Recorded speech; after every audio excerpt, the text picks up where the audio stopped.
Bonjour, bienvenue dans la série sur les bases de la mécanique quantique. Nous allons parler d'oscillateur harmonique. Alors un oscillateur, c'est un dispositif mécanique ou autre, un dispositif électronique par exemple, qui oscille. Alors c'est presque une lapalissade de dire ça, un oscillateur oscille.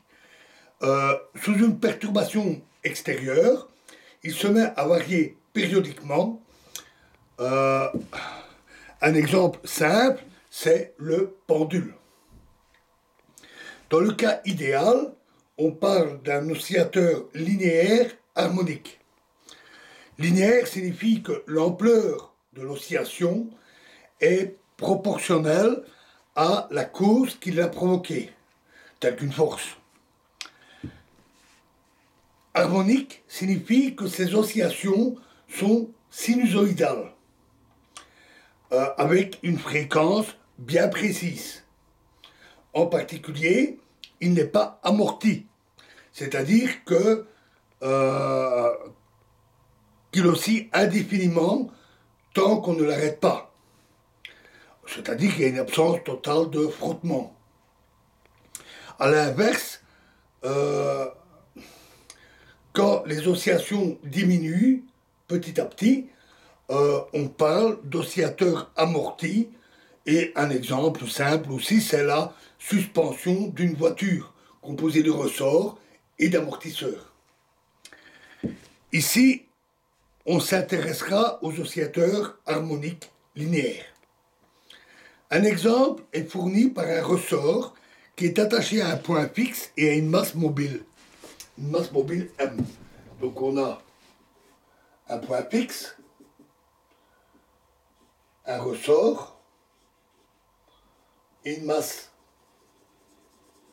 M. La masse peut se déplacer comme ceci. Ceci, qu'on va noter F0, mais on ne le réutilisera pas par la suite, c'est la longueur de repos du ressort, c'est quand une force lui est appliquée, quand il n'oscille pas, et on mesure les positions X à partir de ce point.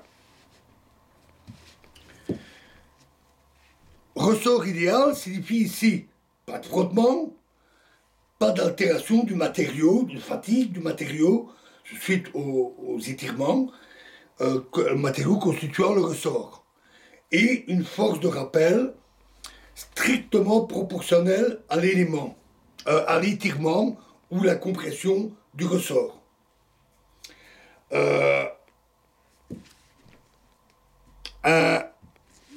Un très fin boudin en acier, un ressort boudin en acier, est un bon exemple, presque idéal, au moins pour de petites oscillations.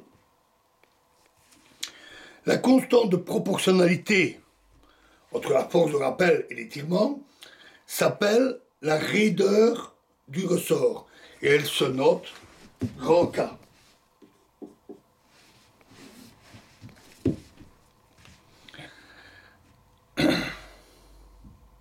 Cela signifie que si la masse est au point X, la force de rappel du ressort est donnée par F égale moins Kx. Alors, c'est négatif, parce que si la masse se trouve dans les X positifs, la force le tire dans l'autre sens, et inversement de l'autre côté. Cette force peut être représentée ou dérivée d'un potentiel, lui correspond d'ailleurs une certaine énergie, une énergie potentielle, V de X égale 1 demi Kx carré.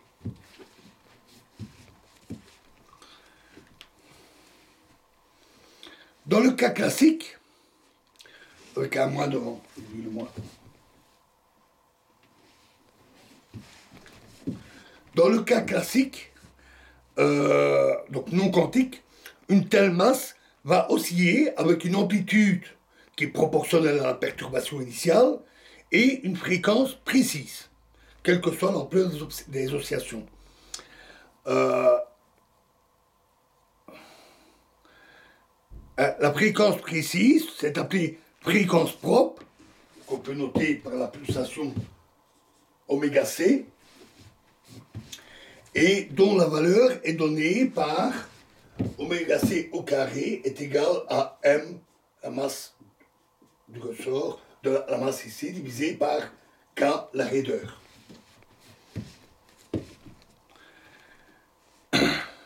Voyons maintenant la situation en mécanique quantique. Puisqu'on a l'énergie potentielle, on peut écrire l'équation de Schrödinger. Or, du fait que les oscillations sont harmoniques, ça veut dire qu'elles restent constantes dans le temps, et en plus c'est à une dimension, et on peut donc utiliser la forme la plus simple de l'équation de Schrödinger, que nous avions vue. Moins h bar carré sur 2m, fois d2u sur dx carré, plus 1 demi kx carré u égale EU. Cette équation est assez simple et elle est soluble, mais elle est quand même un peu ardue à résoudre. Si je me souviens bien, il faut faire appel au polynôme de Hermite ou quelque chose comme ça. C'est assez compliqué quand même, mais elle est soluble. Mais il existe aussi une autre méthode, alors je ne vais quand même pas l'utiliser ici, on va pas faire de maths. Il existe une autre méthode, plus élégante, je trouve plus élégante, et aussi plus simple en fait. C'est la méthode de la quantification canonique que nous avions vue.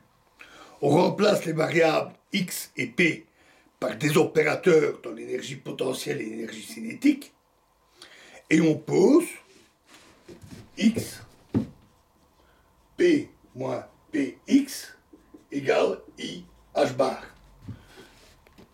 qui est la condition de quantification canonique. Il me semble que je m'étais trompé quand je vous l'avais présenté, j'avais mis h, c'est h bar.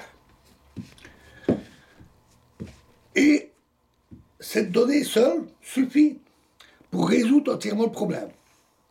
Pas besoin de faire appel aux équations newtoniennes, etc. Non, c'est dans la mécanique quantique. Mais cela seul suffit. Alors, la technique est assez simple, mais bon, c'est quand même une jonglerie, c'est de l'algèbre avec des états, que l'on applique des opérateurs, on obtient des résultats, etc., etc. Ça nécessite pas mal de développement, donc on va pas le faire ici.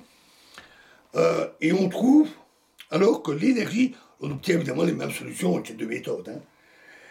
On trouve alors que l'énergie de l'oscillateur est quantifiée et ses valeurs sont données par E égale n plus 1 demi h bar oméga c, où n est un nombre entier positif ou nul. Notons la présence du 1 demi ici. Il est amusant de voir que dans la théorie de Bohr de l'atome, le premier modèle presque quantique qu'on en avait vu, il avait pas mal de défauts, on les avait parlé, et un de ces défauts, c'est que quand on faisait des calculs un peu analogues à ceux qu'on rencontre ici, il manquait le 1,5. Et il ne pouvait pas le deviner. Ça ne pouvait pas se trouver tout seul. C'était pas intuitif. Alors, on constate deux choses. D'abord, les niveaux d'énergie sont séparés d'un nombre entier de fois h bar oméga c, simplement à cause du m fois ça, qui est d'ailleurs égal à h nu, la fréquence. On retrouve le fameux h nu. Et la valeur h bar oméga c, ou h nu, constitue un quantum d'énergie. Ensuite, on voit que même pour n égale 0, même dans ce cas-là, qui est l'énergie la plus basse, même dans ce cas-là, l'énergie n'est pas nulle. Elle vaut, dans ce cas-là, E est égal à 1 demi h bar oméga c, 1 demi quantum.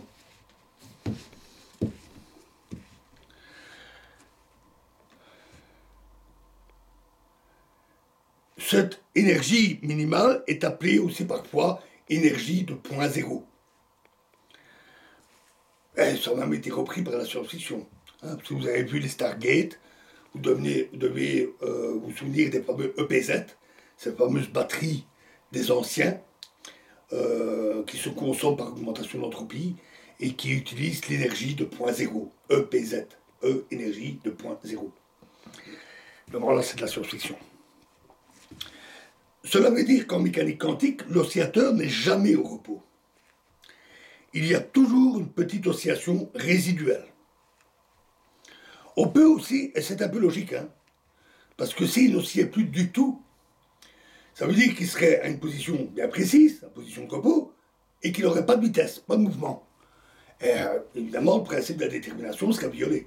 C'est de là que ça vient, en fait. Hein. On peut aussi définir deux opérateurs qui s'avèrent que ce ne sont pas des observables. Leurs valeurs propres ne sont pas des nombres réels, et ce ne sont pas des grandeurs mesurables. Mais on peut les définir et on les note A et A croix.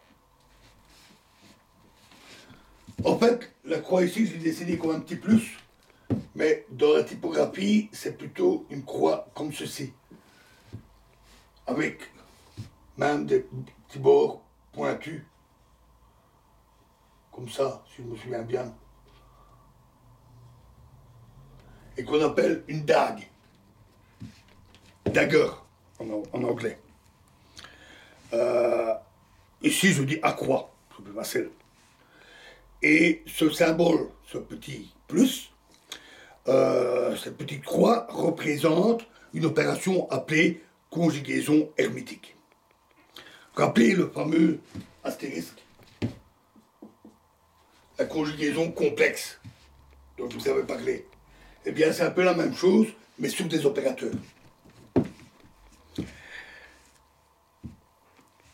Ces deux opérateurs sont appelés opérateurs, respectivement, de destruction ou de création. On les appelle aussi parfois, dans le cas d'oscillateurs, opérateurs d'augmentation et de diminution. Le premier, appliqué à un état quantique de l'oscillateur harmonique, donc ils ont un état d'une énergie avec n quantum. Si on lui applique A, cela donne n-1, ça enlève un quantum d'énergie. On devine bien que l'autre va donner n plus 1, c'est-à-dire qu'il ajoute un quantum d'énergie. Ils sont très utiles. D'abord dans la déduction canonique, avec cette méthode-ci, ils apparaissent naturellement dans la déduction et sont assez pratiques pour effectuer cette déduction. Mais ils sont aussi très utiles dans des cas un peu plus compliqués que l'oscillateur harmonique simple ici, pour décrire les états quantiques. Et on peut aussi écrire l'hamiltonien par une combinaison de ces opérateurs. Ce qui les rend, on ne va pas dire universels, mais presque universels. Ils sont très pratiques en tout cas. Voilà, alors nous continuerons dans la prochaine vidéo. Nous terminerons par toute une série de commentaires qui sont utiles, voire importants. Je vous remercie.